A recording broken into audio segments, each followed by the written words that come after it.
కోసమే చికెన్లో కండపుష్టికి కావలసిన ప్రోటీన్ ఉంటుంది, మరి బలానికి కావలసింది చాలా బాగా ఉంటుంది అనేది మీ అందరికీ తెలుసు. కానీ బలం అంటే మరి చికెన్లో మటన్లో ఎంత ఉంటుంది తెలియదు. కానీ చికెన్ మటన్కి మించి బలం ఉన్నాయి, చికెన్ మటన్కి మించి ప్రోటీన్ ఉన్నాయి. మరి నేను చెప్తాను, తింటారా? చికెన్ మటన్ తింటే బలం రాదని నేను అంటలేదు, వస్తుంది.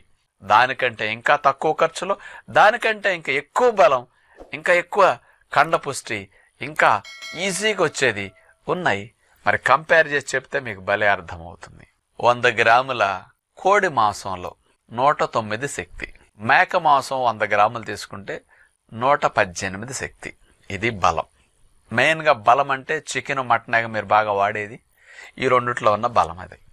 మరి ఈ రెండిట్లో ఉన్న ప్రోటీన్ ఎంతో తెలుసండి? మటన్లో 21 గ్రామ్ ప్రోటీన్ ఉంటుంది, చికెన్లో 25 గ్రాముల ప్రోటీన్ ఉంటుంది.